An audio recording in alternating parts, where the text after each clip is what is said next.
وەکو نووسینگەی هەولێر سکرتاری ڕێکخراوە وشکانی ئیسلامی کوردستان هێستاین بە ئەنجامدانی کۆنفرانسە بۆ ئەوەی کە لەڕێی ئەم کۆنفرانسەوە کۆمەڵی بابەتی ئاینی کە تایبەت بە پرسەکانی ژنان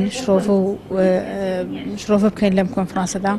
لە کۆنفرانسەکەدا 4 توێژینەوەی زانستی پێشکەش دەکرێت، لەوانە ئافرەت لە ئاینی ئیسلامی پیرۆزدا و هەروەها ئافرەت لە دێدی هەریەک لە زانایان دکتۆر مستەفا زەڵمی ڕەحمەت بێت و هەروەها مەلای گەورەی کۆیە بە مۆستا عەلی باپیر.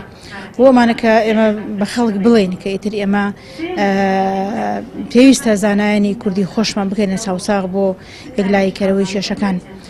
لە وێڕای پێشکەشکردنی 4 توێژینەوە 3 پانێڵیشمان هەیە کە هەرێکی لە مامۆستا کومریە شێخ محەممەد بەرزنجی و هەروەها مامۆستا شاخەوان و هەروەها دکتۆر عوسمان کە هەر یەکێک لەوانە باسی تەورەی لە تەورەکانی بابەتەکانی خێزان و ئافرەت دەکەن بۆ ئەوەی کە ئێمە بەڕاستی لەڕێی ئەم زۆر کۆنفرانسانەوە کۆمەڵی بابەتەیە کە مشتومڕ هەڵدەگرن کە جێگای مشتومڕی کۆمەلگا لە ڕێکخراوەکانی ژنان لای خەڵک ئێمە لێرەکانەوە کۆمەڵی ڕوونکردنەوە بدەین، کۆمەڵی خوێندنەوەی تازە و زانستیانە بدەین بە خەڵک.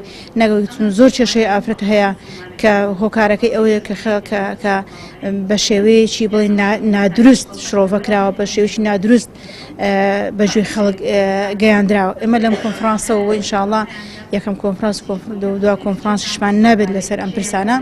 پێویستی زانەوە لەبەرەوەی کە ڕێکخراوەکەمان ڕێکخراوی وشکانی ئیسلامی کوردستان باکگراوندێکی ئیسلامیمان هەیە و دەمانەوێت بە ڕێگای ئاینی ئیسلامی پیرۆزەوە ئێمە بە ڕێگای چەسپاندی بنەماکانی ئاینی ئیسلامی پیرۆزەوە ئافرەتان مافەکانی خۆیان بەردەستە بکەن.